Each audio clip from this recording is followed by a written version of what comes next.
A quote by Otto Spengler. So, for the first time we are enabled to understand the Romans as the successors of the Greeks, and light is projected into the deepest secrets of the late classical period. What but this can be the meaning of the fact, which can only be disputed by vain phrases, that the Romans were barbarians who did not precede but closed a great development? An unspiritual, unphilosophical, devoid of art, clannish to the point of brutality, aiming relentlessly at tangible successes. They stand between the Hellenic culture and nothingness.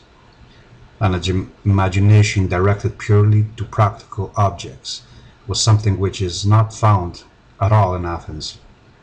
In a word, Greek soul, Roman intellect.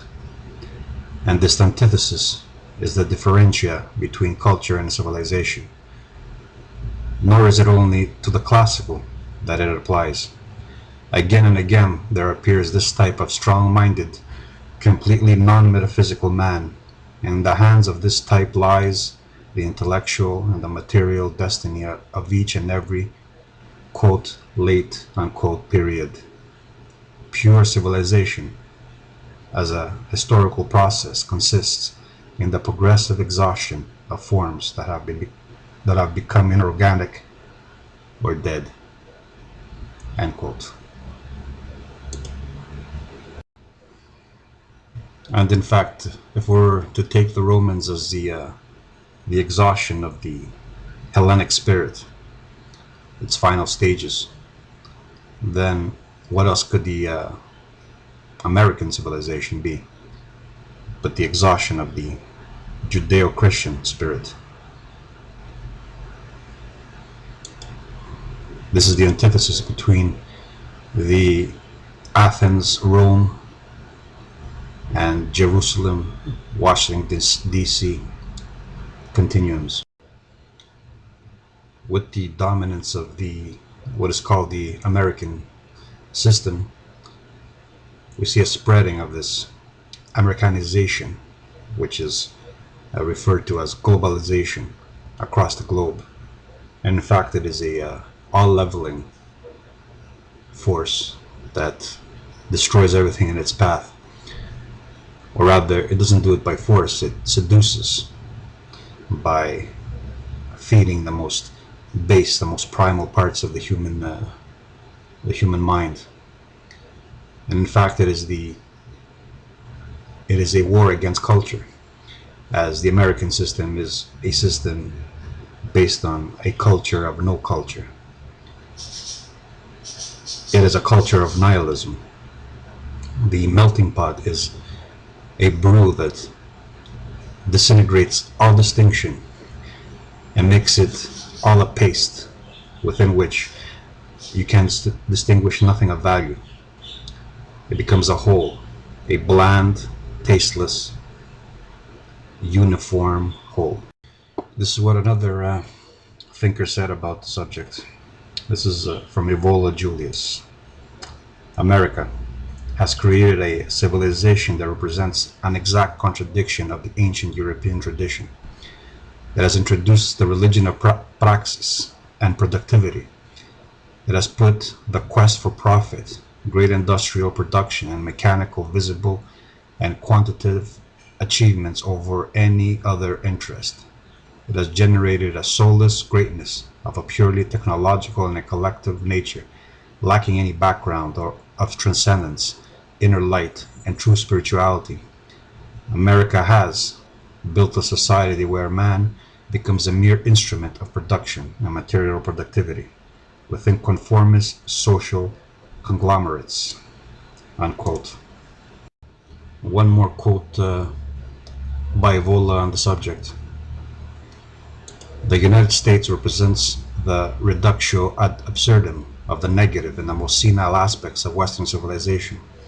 What in Europe exists in diluted form are magnified and concentrated in the United States, whereby they are revealed as the symptoms of disintegration and cultural and human regression. The American mentality can only be interpreted as an example of aggression, which shows itself in the mental atrophy towards all higher interests and incomprehension of higher sensibility. The American mind has limited horizons. One conscribed to everything which is immediate and simplistic, with the inevitable consequence that everything is made banal, basic, and leveled down until it is deprived of all spiritual life. Life itself, in American terms, is entirely mechanistic. The sense of I in America belongs entirely to the physical level of existence. The typical American neither has spiritual dilemmas nor complications. He is a natural joiner and conformist. Unquote. We can hear in those small quotes the emergence of the uncultivated man as the epitome of man, as the ideal man, as the ideal citizen. And we see it all around us. The base, the empty, the banal has been raised to a level of worship.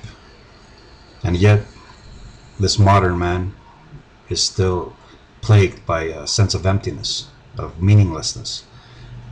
He enjoys, he partakes in hedonistic pleasures, and yet he still feels empty, void of all substance.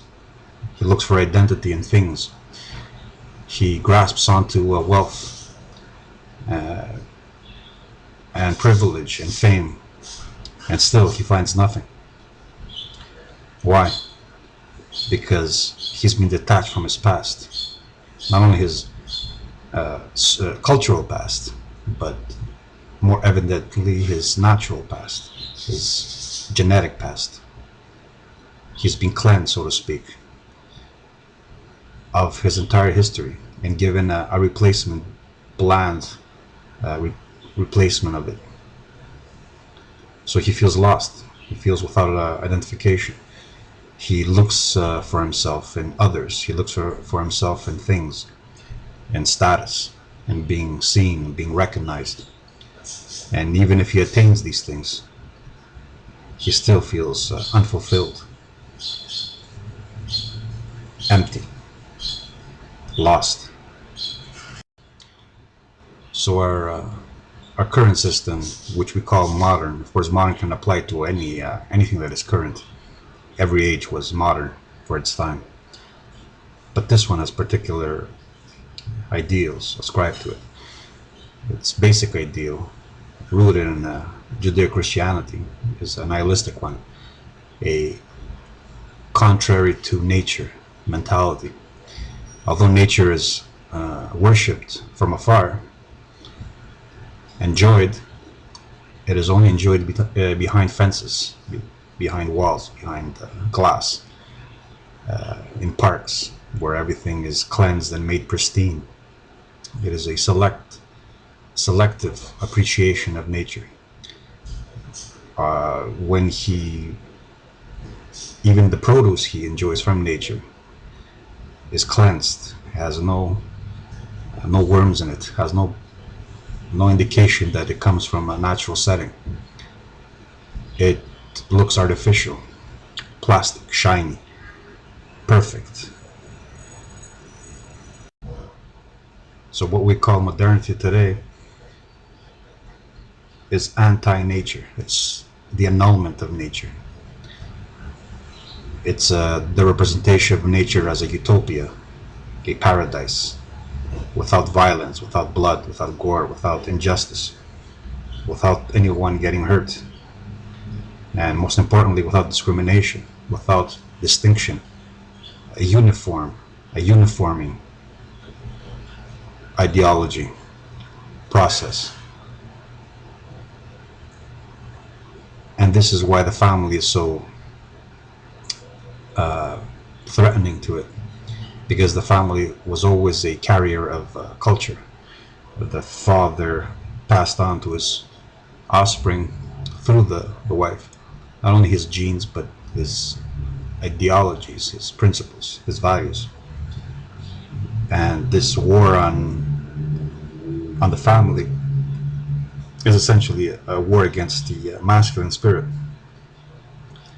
So it's a feminizing where everything is made uniform and boring, because the symptom of this process, and I will go into it in another vid, is the absence of fear.